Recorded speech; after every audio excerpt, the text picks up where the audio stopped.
যদি ভেবেছিলাম যে আসলে ঈদের 3 দিন কোনো ভিডিও করব না বা কোনো টক শো রাখবো না, কোনো কিছু রাখবো না, তারপরে একটা খবর পাওয়ার পরে চিন্তা করলাম যে না, আপনাদের সাথে এটা একটু শেয়ার করি। আপনার হেডলাইন এবং ব্যানারে দেখেছেন যে আমি বলেছি বাংলাদেশকে 3টি শর্ত দিয়েছেন। আসলে বাংলাদেশ কেন, এটা তারেক জিয়াকে 3টি শর্ত দিয়েছেন। 3টি শর্ত তারেক জিয়াকে দিয়েছেন। তো এই 3টি শর্ত দিয়েছেন তারেক জিয়াকে। এখন যে শর্তগুলো দিয়েছেন সেগুলোর বিষয়ে আমরা আজকে আলোচনা করব, এবং আপনারাও আপনাদের মতামত কমেন্টসে জানাবেন কার কি মতামত। তো এর ভিতরে আপনারা সকলে জানেন যে 2 দিন আগে আমাদের নোবেল লরিয়েট একমাত্র নুনুস অলরেডি ফ্রান্সে চলে এসেছেন। উনি ফ্রান্সের নিজ বাড়িতেই এই মুহূর্তে অবস্থান করছেন এবং বহাল তবিয়তে আছেন। আর ওনার যে অফিস, সে অফিসে আজকে সকালে উনি গিয়েছিলেন, ঘন্টাখানিক ছিলেন ওনার অফিসে, এরপরে বেরিয়ে এসেছেন আবার ঘরে। এই অবস্থা নুনুস গভর্নমেন্টের। বাকিদের অবস্থা তো আপনারা জানেনই। এদিকে আবার আসিফ ষাঁড়, তিনি একটা জরিপ চালিয়ে সেখানে 4 ঘন্টায় যেই রিফ্লেক্ট পেয়েছেন তার মধ্যে দেখা গেছে ওনার জরিপে উনিই ফেল করেছেন। কারণ উনি 26,000 লোকের মধ্যে প্রায় 16,000 লোকই ওনার বিপক্ষে, বাকি 9,500 ওনার পক্ষে ছিলেন। এই ছিল মূল ঘটনা। এরপরে তো বাকি সবকিছু আপনারা জানেন, কোরবানির দিন কি হলো, কোথায় গ্যাঞ্জাম হইলো, কোথায় চামড়া নিয়ে সংঘর্ষ হলো, কোথায় মাংস বিতরণ কোথায় হবে, এগুলো নিয়ে মারামারি হইলো। এগুলো সব আপনারা জানেন। যেটা জানেন না বা যেটা এখনো হয়তো শুনেননি, কেউ কেউ হয়তো শুনেছেনও, কিন্তু যেটা নিয়ে হয়তো আগামী সপ্তাহখানেকের ভিতরে কথাবার্তা চলবে বা সামনের দিকে আসবে, সেইটা নিয়ে আসলে আলোচনা। আপনার এর ভিতরে একটা জিনিস জানেন যে বাংলাদেশের পাসপোর্টে আবার অ্যাকসেপ্ট ইসরায়েল, মানে পৃথিবীর সব দেশে এই পাসপোর্ট বৈধ, অ্যাকসেপ্ট ইসরায়েল মানে ইসরায়েল যেতে পারবেন না বা ভিসা নিতে পারবেন না, এই ধরনের একটা নিয়ম চালু করার জন্য অলরেডি পাসপোর্ট নতুন করে সরকার সিদ্ধান্ত নিয়েছেন। তো এটা হচ্ছে ধান্দাবাজি। কারণ হচ্ছে যে আপনার বলি যে ইসরায়েল, অ্যাকসেপ্ট ইসরায়েল থাকুক চাই না থাকুক, ইসরায়েল কিন্তু বাঙালিরে ভিসা দিবে না, দেয়ও না। বাংলাদেশের সাথে কূটনীতিক সম্পর্কই নেই, সুতরাং ভিসা দেয় না। কোথাও থেকে গেলে পৃথিবীর কোনো দেশ থেকে চেষ্টা করলো ভিসা দেয় না। সেটার প্রমাণ আমি নিজে আমি ফ্রান্স থেকে বাংলাদেশি পাসপোর্টে, এখন না, এটা 2013 সালে, মানে আমার এটা চেষ্টা করছিলাম ফ্রান্স থেকে, এটা বাংলাদেশি, আমাদের এক বাংলাদেশি ভাই, আমি বলতে আমি তার সাথে গিয়েছিলাম আর কি। চেষ্টা হচ্ছে ইসরায়েলের ভিসা, কারণ সে চ্যালেঞ্জ করছিল, পরে তারা নিয়ে তার পাসপোর্ট, আমার যেহেতু পাসপোর্ট নাই বাংলাদেশি, তার পাসপোর্ট দিয়ে আমরা ট্রাই করলাম। কিন্তু ও সরাসরি বললো না, কোনো বাংলাদেশি পাসপোর্ট ওরা ভিসা দিবে না, এটা যেটা আমি জানতাম। তো এখন হঠাৎ করে আবার সরকার ওইটা আনতেছে। তার কারণ হচ্ছে এই বুদ্ধিটা করছে আসলে পাকিস্তান, কারণ পাকিস্তানের পাসপোর্টে এটা আছে, সুতরাং পাকিস্তান প্রেশার করছে অনেকে, বাংলাদেশ বাই বাই বাই লোক এটা দেওয়ার জন্য, সুতরাং সেটা চেষ্টা করতেছে। তবে সেটা রাখতে পারবে কিনা জানি না। তো এদিকে আপনারা সকলে জানেন যে তারেক জিয়ার বিরুদ্ধে নিষেধাজ্ঞা আছে আমেরিকায় ঢুকা। জাতিসংঘের যেহেতু মিটিং আছে, এবং আমাদের খলিলুর রহমান যেহেতু জাতিসংঘের প্রেসিডেন্ট পদপ্রার্থী, সবকিছু মিলে উনি জাতিসংঘে যেতে হবে, এবং যেতে হলে ওনাকে ভিসা নিষেধাজ্ঞাটা তুলতে হবে। সুতরাং এই তদবির যখন চলছেন তখনই নাকি ডোনাল্ড ট্রাম্প ওনাদেরকে 3টি শর্ত দিয়েছেন। শর্ত নাম্বার 1, সেটা হচ্ছে যে বাংলাদেশকে ইসরায়েলকে স্বীকৃতি দিতে হবে। তো ইসরায়েলকে স্বীকৃতি দিতে হবে। বাংলাদেশ সহ বেশ কিছু মুসলিম রাষ্ট্র আছে, তারা কেউ ইসরায়েলকে স্বীকৃতি দেয় নাই। তবে যেহেতু আপনার আমাদের জাতির পিতা না, এই মানুষের পিতা ইব্রাহিম, মুসলিম জাতির পিতা ইব্রাহিম বইলা যে একটা ইব্রাহিম চুক্তি আছে, আমেরিকা যেটা বানাইছিল 2022 কি 23 সালের সম্ভবত, বা তারও পরে বা আগে, ওই চুক্তি অনুযায়ী সকলকে ওই চুক্তিতে সিগনেচার করতে হবে। সেখানে বাংলাদেশকেও করতে হবে। এক, মানে স্বীকৃতি প্রদান করতে হবে। দ্বিতীয় যেটা, যদি স্বীকৃতি না দাও, বাংলাদেশ যদি স্বীকৃতি না দাও, তাইলে ওনাদের সামনে 2টা পথ খোলা আছে। একটা হচ্ছে বৃহত্তর চট্টগ্রামের পুরো অংশটাকেই, ওই যে চুক্তি হয়েছে একটা, এই চুক্তির আওতায় মানে ওদের নৌঘাটি করবে চট্টগ্রাম বন্দরে, সরাসরি চট্টগ্রাম বন্দরে ওদের নৌঘাটি বা নৌজাহাজ থাকবে। সেন্ট মার্টিনে থাকবে ওদের কিছু, কক্সবাজার বিমানবন্দরটাকে ওদের বিমান উঠানামার জন্য দিতে হবে, যুদ্ধ বিমান। এবং ওদের নাকি এখনকার যেটা দায়িত্ব সে চাইতেছে, সেটা হচ্ছে যে আপনার মিরসরাজ যে ইকোনমি জোন পুরোটাকেই আসলে আপনার আমেরিকান সেনাবাহিনী থাকার একটা ব্যবস্থা করে দিতে হবে। এই যদি আপনি কি না দেন, ইসরায়েলকে স্বীকৃতি না দেন, এবং সেকেন্ড চুক্তি যেটা, সেটা হচ্ছে যে আপনার করিডোর দিতে হবে। কোন করিডোর? মায়ানমারের সাথে। তাহলে এখানে যে তিনটা দাবি, এক হচ্ছে আপনি ইসরায়েলের মাইনা নেন, মাইনা নিলে বাকি দুইটা আচ্ছা ঠিক আছে আমরা একটু পিছায় হাঁটবো, কিন্তু পিছাই তো হাঁটবে না, এটা করবেই। আর যদি এটা না মানেন, যদি সরাসরি না মানেন, আপনি যদি বলেন যে না, তাইলে আপনাকে এই দুইটা দিতে হবে। এখন আপনারা একটা কথা বলেন আমারে, ধরেন ডোনাল্ড ট্রাম্প বলে যে ঠিক আছে তারেক ভাই আপনি কালকে আসেন, উনি হোয়াইট হাউসে গেলেন, সমস্ত টিভি সাংবাদিকদের সামনে একটা হাত মিলালেন, তখন বলে যে ওই যে কাগজ দিলাম, এই যে কাগজ নাও, সাইন করো, তুমি ইসরায়েলের সমর্থন দিলাম। কোনো বেটার পাশায় ওই জোর আছে যে ডোনাল্ড ট্রাম্পের মুখের উপর বলে যে না ভাই আমি করতে পারতাম না? আপনি মুড়ি খান, কইতে পারবে? কইতে পারবে না, এই সাহস তো নাই। তো এই সাহস কিন্তু একমাত্র শেখের বেটির কাছে ছিল, যার কারণে পারে নাই এতদিন। এখন এই এই তিন শর্তের বেড়াজালে এখন খলিল মিয়া প্রচন্ড প্রেসারে, কারণ উনাকে যদি জাতিসংঘের সাধারণ পরিষদের সভাপতি হইতে হয়, ওনাকেও এগুলো মানাইতে হবে বাংলাদেশ সরকারকে। এবং যদি মানাইতে না পারে তাহলে ওনারও বিপদ, বাকিদেরও। তো ওনার বিপদ কিন্তু আমেরিকান পাপেট, উনি কাজগুলোই করতেছেন আমেরিকান। তা পাকিস্তান, যেটা পাকিস্তানের ভাই বাংলাদেশ, সুতরাং অ্যাকসেপ্ট বাংলাদেশ লিখে একটু তা মূল ঘটনা হচ্ছে যে অ্যাকসেপ্ট বাংলাদেশ করবো এটা যেটা কথা, এটা ধান্দা। বললাম না যে হয়তো করবে, পাসপোর্টের নামে কিছু পয়সা করে নিবে, নিয়া বাজেট টাজেট হবে, নতুন পাসপোর্ট হবে, এরপরে আমেরিকার পুনরায় যায় আবার এটা বাদ দিবে, বিশাল একটা লুটমার চলবে। আর এর যে প্রেশার সেটা আপনারা একটু বুঝতে পারবেন। ওই যে ডোনাল্ড ট্রাম্প গরু, এটাও জবাই করতে দিল না, কারণ হচ্ছে তো ওই গরুরে কি করবে জানেন? ওই গরুটা নাকি চিড়িয়াখানায় যে আছে ওগুলো তারা পয়লা চুল কাটবে, পরে বাঘের আর খাওয়ার করবে, সিংহ আর বাঘের খাওয়ার হবে ওটা পরে। এর দু প্ল্যান। আর এদিকে পুরো বৃহত্তর চট্টগ্রামটা যে চাচ্ছে, তার একটা জিনিস হয়তো আপনারা মিলাইতে পারেন। একটা জিনিস দেখেন, বাংলাদেশে কোথায় ছাত্রলীগ মিছিল করবে, কোথায় কি করবে, এটা গোয়েন্দা তৎপরতা, গোয়েন্দা রিপোর্ট পাওয়া যায়, ধাই ধাই ধরে ফেলায়, মিছিলের আগেই ধরে ফেলায়।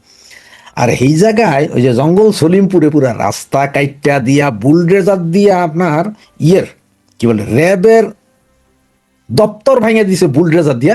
এইটা নাকি ওনারা জানে না, AK-47 দিয়া 1 ঘন্টা গোলা তো গুলি করছে ওরা, র্যাব তার গুলি করতে পারে না, এটাই এরা নাকি জানে না। তো এগুলো সব হচ্ছে যে আমেরিকার মূলত একটা চাল, যে এমন একটা পরিস্থিতি এই মুহূর্তে কইরা দিবে যাতে সরকার বাধ্য এই জায়গা দিতে। কারণ সরকার তো সরকার, চুক্তিভিত্তিক সরকার, উনি আসছেন, উনি এগুলো করতে হবেন।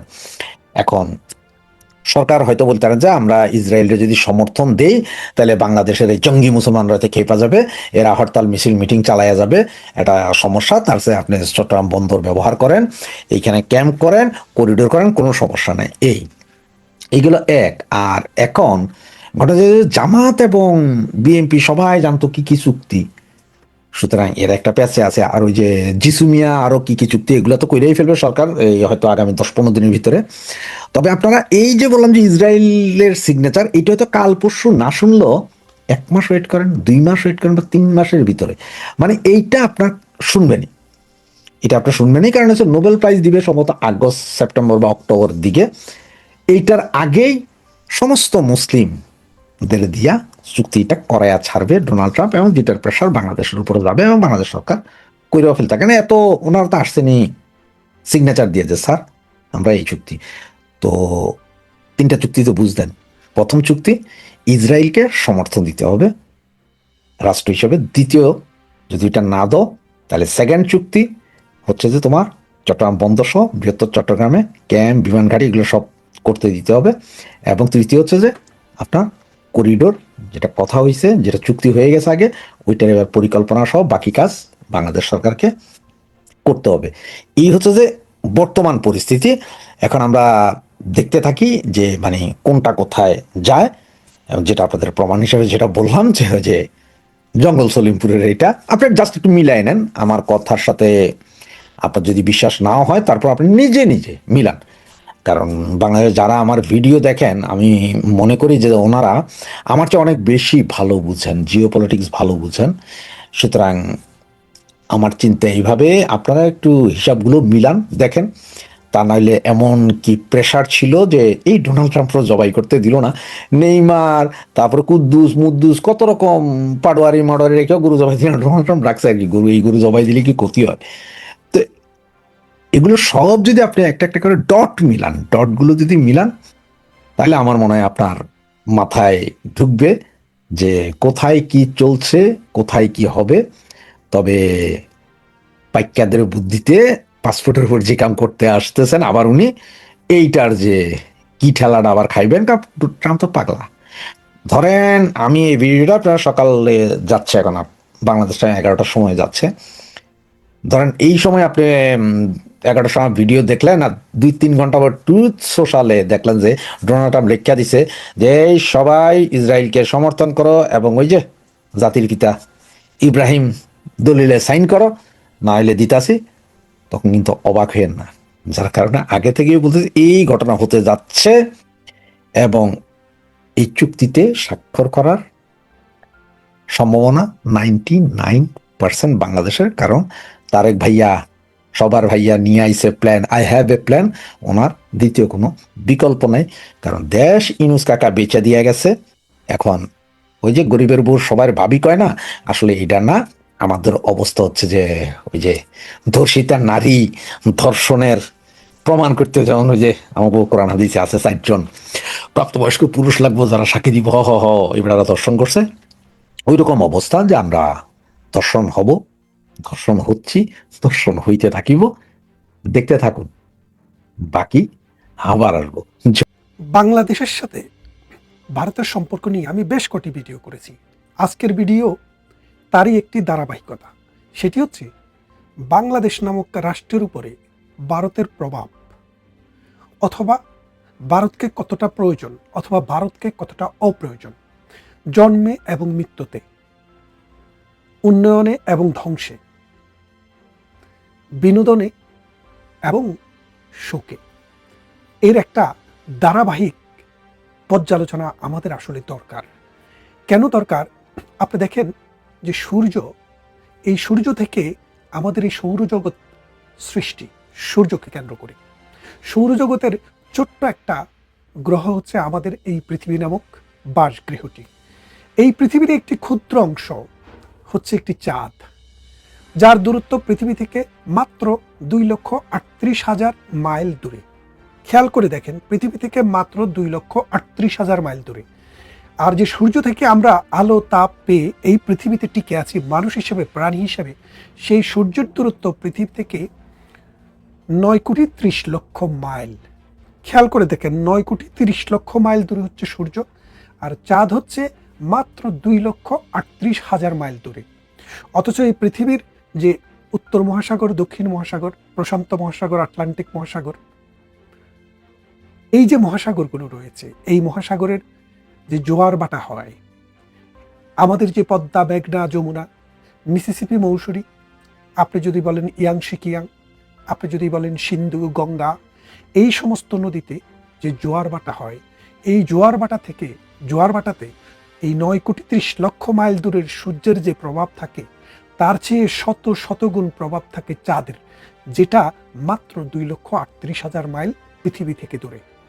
এখন সূর্য অত বড় হয়েও যে সূর্যের বুকে পৃথিবীর সমস্ত মহাসাগরের পানি ঢেলে দিলে 1 ন্যানো সেকেন্ডে সেটি ধোঁয়া হয়ে উড়ে যাবে, সেই রকম ক্ষমতাধর সূর্য এই পৃথিবীর সাগর, মহাসাগর, নদী, নালার উপরে তেমন একটা প্রভাব রাখতে পারে না। আর প্রভাবটা কে রাখে? চাঁদ। এই চাঁদের প্রভাবেই এখানে জোয়ার হয়, এখানে বাটা হয়। অমাবস্যা পূর্ণিমায় জোয়ার বাটা অনেক বেশি পরিমাণে হয়। সূর্যগ্রহণেও জোয়ার বাটাতে প্রভাব পড়ে, কিন্তু চাঁদের যে প্রভাব, সূর্যের সেই প্রভাব পড়ে না। এখন আপনি যদি ভারতকে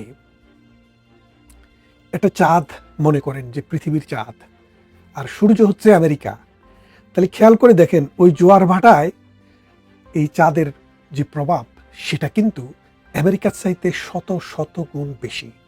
জোয়ার যখন বেশি হয় তখন কিন্তু সমুদ্রের দুকুল প্লাবিত হয়ে অনেক সময় ঝড়, জলোচ্ছ্বাস এবং সুনামি পর্যন্ত হয়ে যায়। তাহলে আপনি ছোট বলে বা কম শক্তিধর বলে, কাছের বলে এটাকে অবহেলা করতে পারবেন না। কেন পারবেন না? আপনার যখন প্রসব বেদনা উঠেছে, আপনার একজন দাত্রীর দরকার ছিল, সেই দাত্রীর কাজ করেছে ভারত। 1971 সালের মহান মুক্তিযুদ্ধে শুধু 1 কোটি মানুষকে আশ্রয় দেয়নি, মুক্তিযুদ্ধে যারা গিয়েছেন তাদেরকে ট্রেনিং দিয়েছেন, অস্ত্র দিয়েছেন, খাবার দিয়েছেন এবং নিজেদের সাজ সরঞ্জাম দিয়ে বাংলাদেশের ভেতরে অনুপ্রবেশ করিয়ে যুদ্ধ করতে সহযোগিতা করেছেন। আর তার বিপরীতে এই বাংলার সন্তান, কুলাঙ্গার সন্তানেরা, যারা ধর্মকেই যাদের মা বাপ বলে জানে, যারা ধর্মের বাইরে মানে ধর্মকেই বড় করে দেখে, অথচ ওই ধর্মীয় প্রতিষ্ঠানের ভেতরে নিয়ে মানুষকে, বাচ্চাদেরকে বলৎকার করে, তারা সেদিনও বাংলাদেশের নারীদেরকে বলৎকার করেছে, ধর্ষণ করেছে। এই বলৎকারকারী গোষ্ঠী সেদিনও বাংলাদেশের বিরুদ্ধে দাঁড়িয়েছে। আর ভারত, মহাভারত আমাদের পাশে দাঁড়িয়েছে। তাদের স্বার্থ থাকতেই পারে, তাদের স্বার্থ নিয়ে তো আমার চিন্তা করে লাভ নেই। আমার চিন্তা করতে হবে আমি কি পেয়েছি, পাকিস্তানের সাথে থাকলে আমি কি হতাম, আমরা কি পেতাম। আর পাকিস্তান থেকে ইন্ডিপেন্ডেন্ট একটি দেশ হয়ে গত 53 বছরে আমরা কি পেয়েছি।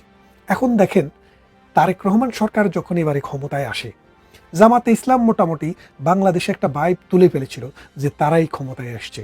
দলে দলে বড় বড় কোম্পানিরা তলে তলে কোটি কোটি টাকা তাদেরকে ডোনেশন দেওয়া শুরু করেছিল। এই লাল বদরেরাও বিএনপির শিবির ছেড়ে জামাতের সাথে কোয়ালিশন করেছিল, ভাবছিল কে কি কোন মন্ত্রণালয় কাকে দেওয়া হবে সেটা তারা বন্টন করছিল। কিন্তু ভারত এবং বাংলাদেশ যৌথভাবে দেখিয়ে দিয়েছে এই দেশ, এই সমাজ 1971 সালের ধর্ষক এবং বলৎকারকারীদের পক্ষে নেই। এই দেশ, এই মাটি 71-এর মহান মুক্তিযুদ্ধের পক্ষের। এই কথা মনে করিয়ে দিয়ে বিএনপিকে বিপুল ভোটে জয়লাভ করিয়েছিল। যদিও অনেকে এটাকে মেকানিজমের নির্বাচন বলেন, আমি সেদিকে গেলাম না।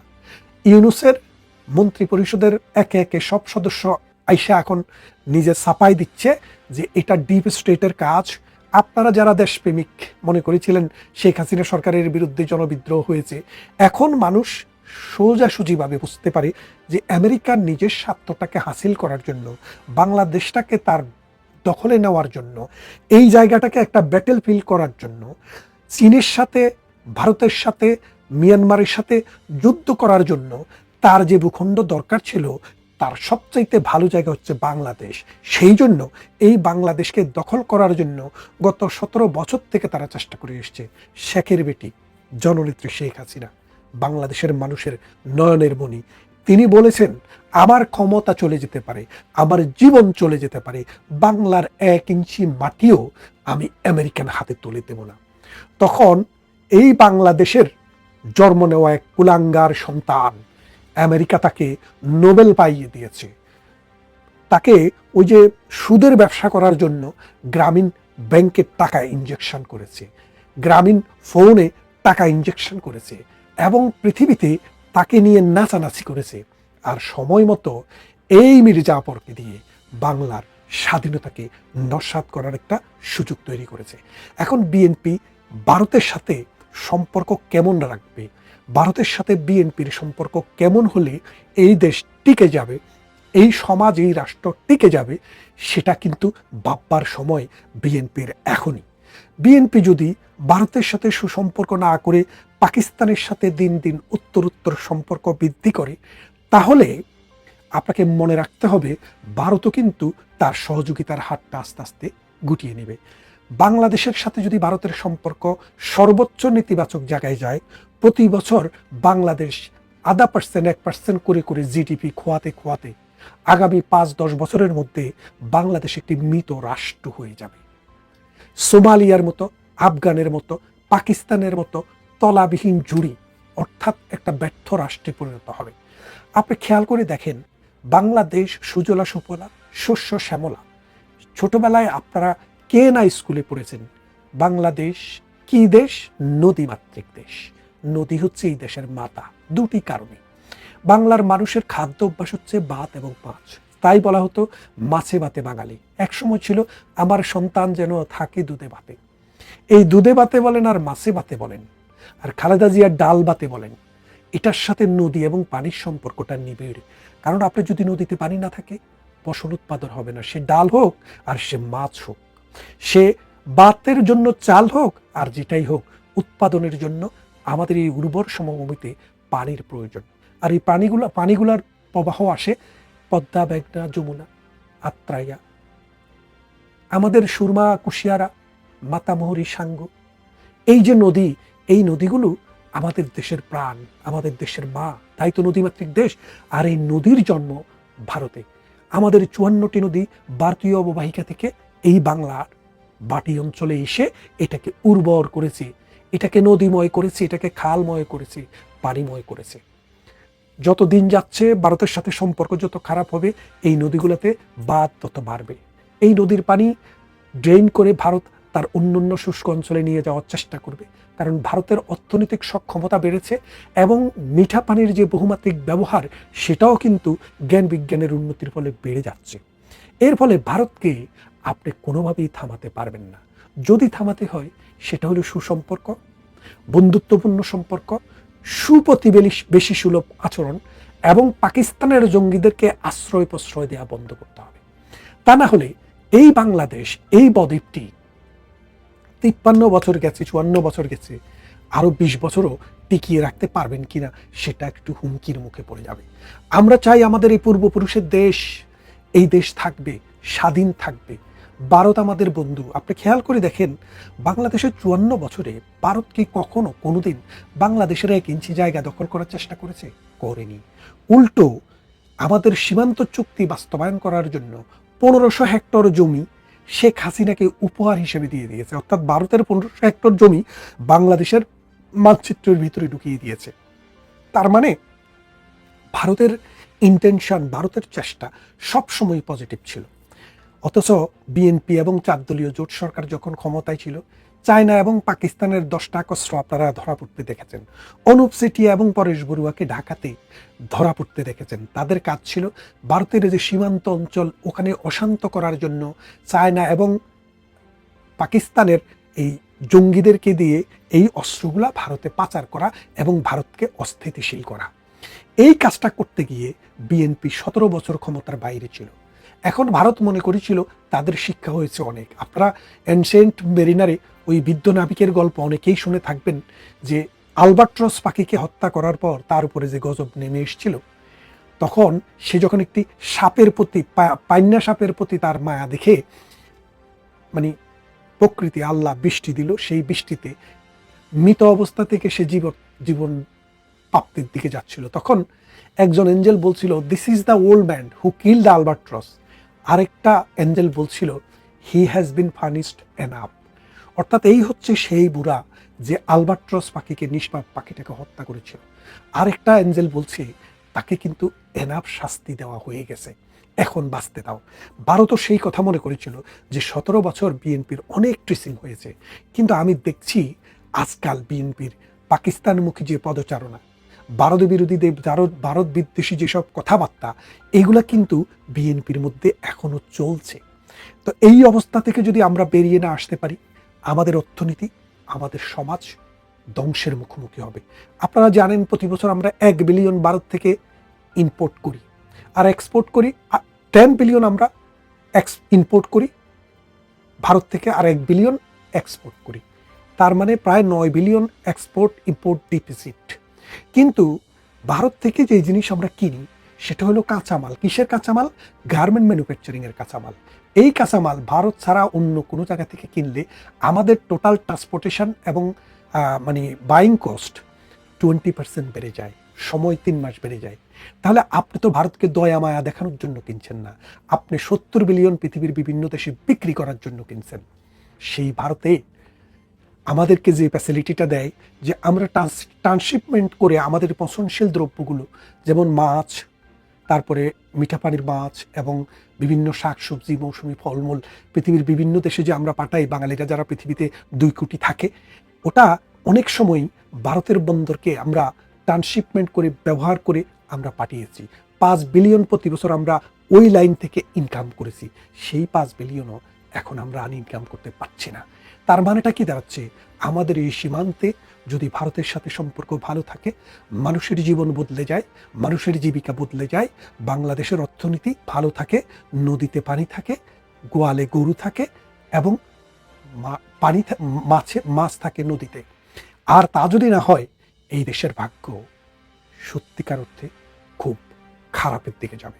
তাই নিজেদের প্রয়োজনেই ভারতের সাথে একটি ভালো সম্পর্ক তৈরি করা দরকার।